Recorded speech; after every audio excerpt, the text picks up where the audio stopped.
Alright, today we have a project for the Durango. So the axle bearings, finally after 205,000 miles, have some slop in them, which you can't complain about, 'cause, 21 years, 205,000 miles, I know they're original. So, gotta change them. Figured, since we gotta pull the cover off to get the C-clips out, I went to the junkyard and found a trac lock to put in this.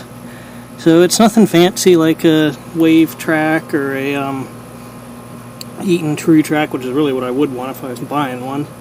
But for $70 at the junkyard and then $100 for some new clutches, can't really beat that. So I'm gonna go ahead and get the wheels and everything off and get the cover off and drain the fluid. I got the new carrier in the garage, gotta put it together. So here's our new, to us, limited slip carrier. I took the junkyard ring gear off it and cleaned it up most of the way and got the old bearings off, which were a pain. So, gotta get them off, or had to get them off, and now we have our new clutches here soaking in friction modifier.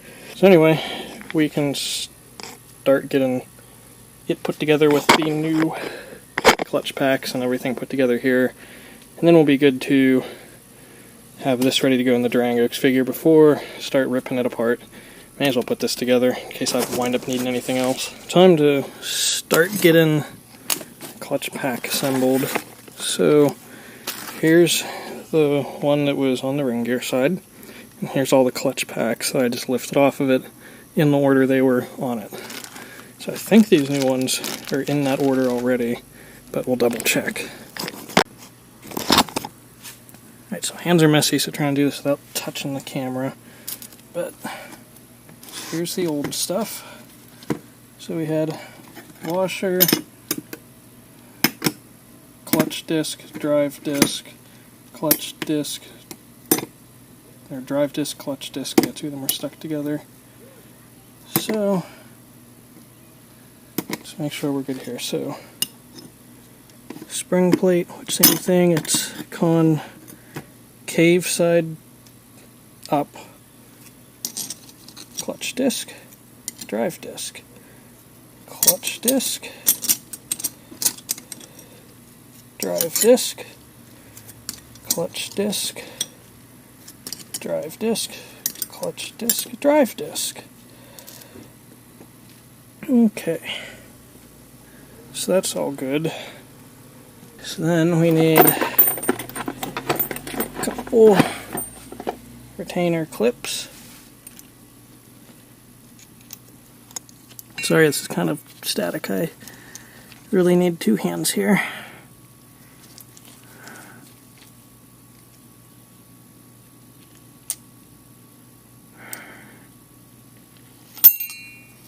Yeah, these things suck. I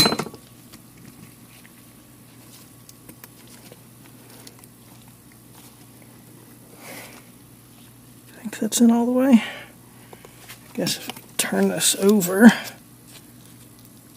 should be able to see, yeah, see in there that the clip is around all the discs. Alright, so now we gotta do the same thing with the other clutch pack.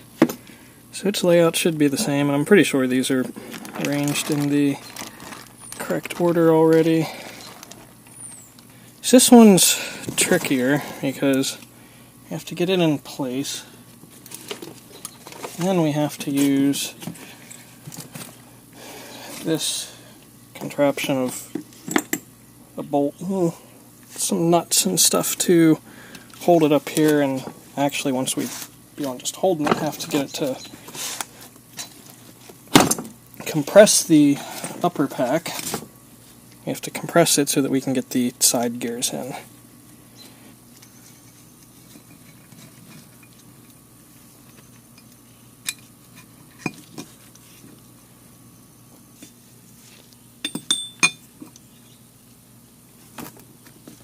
I remember how I had this all set up before.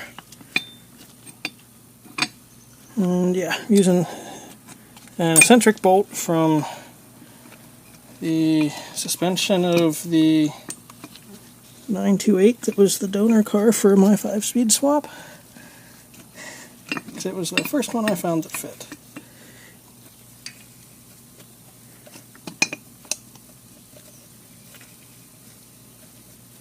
There we go. And of course I'm just going to show you these just for now, but see, I have to tighten it up so that these can get in here and then we can spin those around into place. Alright, so with that clutch pack in there, we can go ahead and tighten up this mess to get that clutch pack compressed some. So let's see.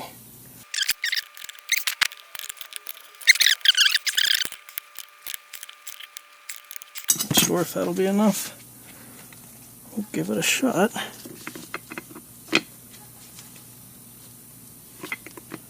Might be. Might not be.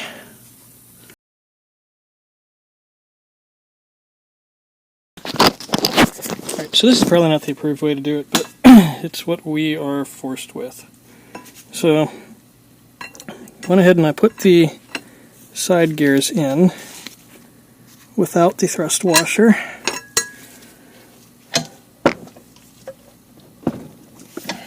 And now, I'm going to try and use this pry bar to carefully lift the top clutch pack and get the thrust washers into place, which seems to have worked there.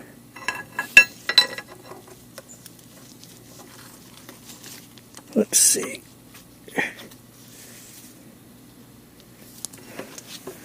There, that may have worked. Let's double check that. Alright, here's our pin.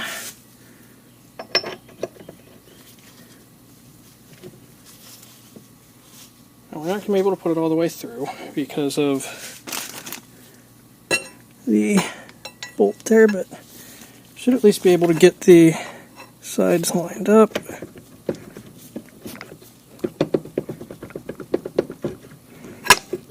I think it's just a little far down because of the one side being compressed. So let's check this side.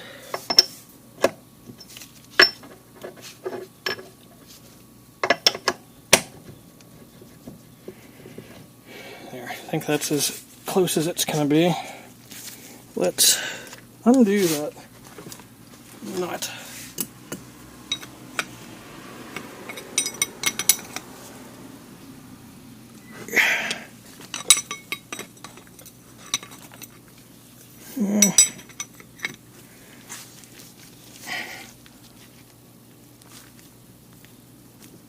The wrench is slippery now.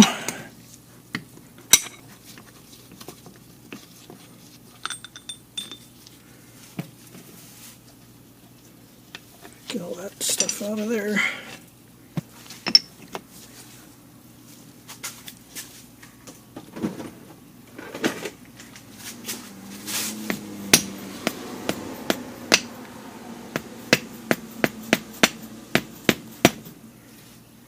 Just get it turned the correct way. Ah, bugger.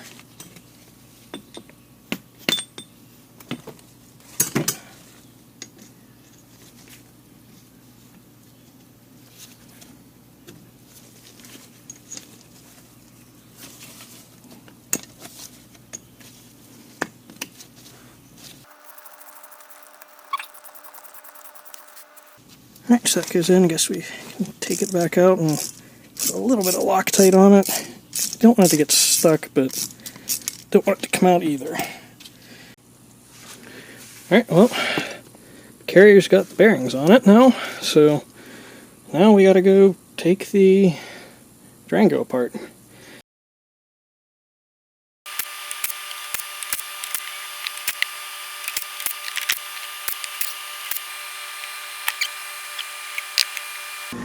Right, and since we're going to be reusing our same ring gear and pinion again, what we want to do is measure the backlash before we take it apart so we can set it back the same. So it looks like we're right about 10.5 11 thousandths. So that's what we'll want to set it back to. Again, 6-point socket is the ticket.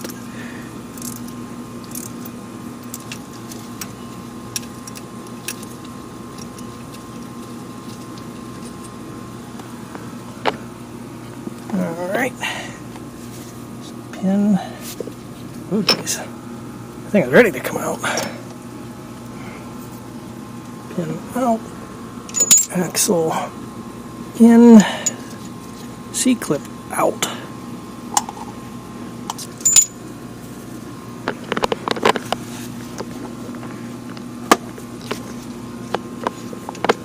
C-clip out.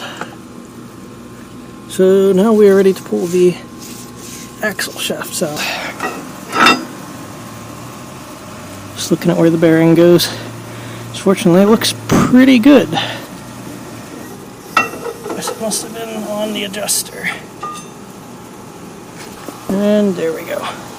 One out. We'll go get the other one.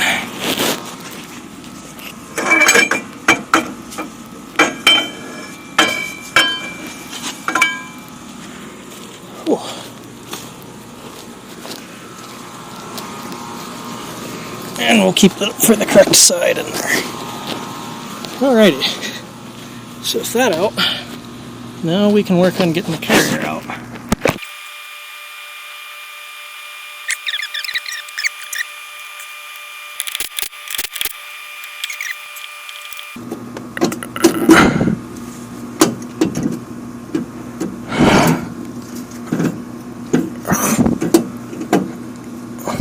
Right. Ha!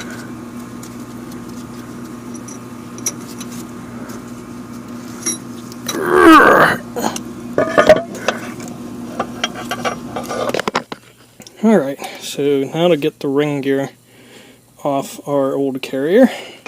These are left-hand threads, so they come off to the right.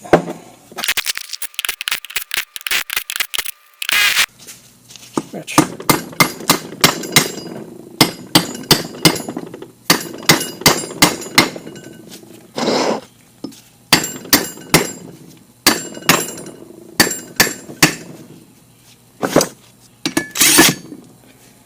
Alright.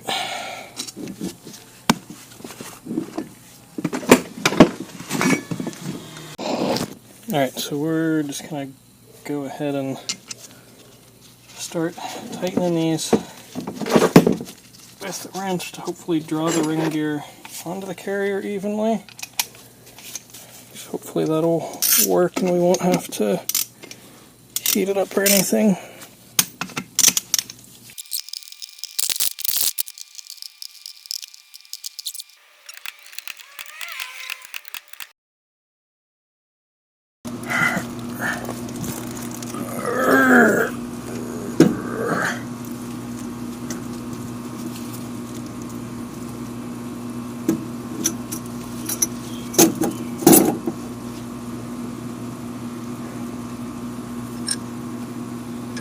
Just set these in place so hopefully nothing falls out.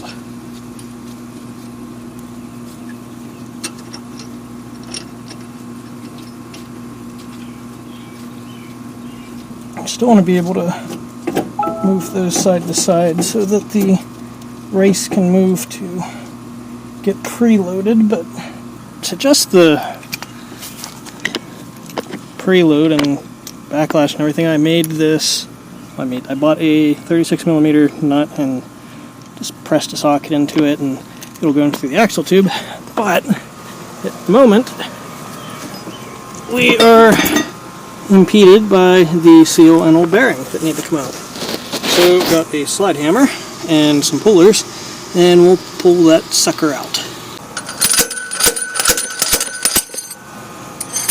Wow, this thing is a piece of junk. Alright, so don't laugh at my booger weld too much, but we had to go persuade this adapter to stay on. Alright, let's see if this works better. Sorry, I shut off the camera because it was frustrating me, but Finally did get that bearing on after blowing it apart. Had to sort of caulk the one that was slightly too big in there, and then had to improvise a bigger slide hammer weight. So, fortunately, a Charger Pursuit brake rotor is heavy as all hell, and worked pretty good there. It knocked it right out where the little dinky 3-pound thing wouldn't. I think that thing weighs like 15 pounds at least. So, gotta do the other side, and then we can get the carrier adjusted. Alright, so we got things in here, and as you can see, we got way too much backlash. So we gotta move the whole thing this way some. So we gotta go loosen this side, and then tighten that side some to move the ring gear over.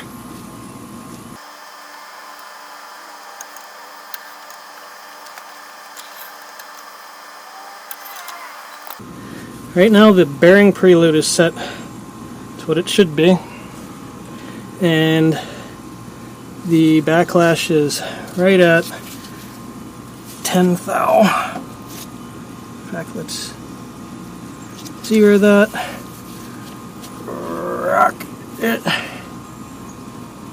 10 thou, go back, right little below zero. I know the light's bad there. So we've got the backlash pretty much what it was before. So we'll go ahead and turn the axle a couple more times just to make sure the bearings are seated, and we'll make sure that those carrier retainers are seated, and then we'll check it one more time and we'll check the pattern, and hopefully we're all good done. Wow, this white marking compound that came with this stuff is pretty hard to see well, but I think it looks like the pattern's alright. It looks like it's about where it was before. Like I said when I did the 928, you're never going to see a textbook pattern with used gears, but...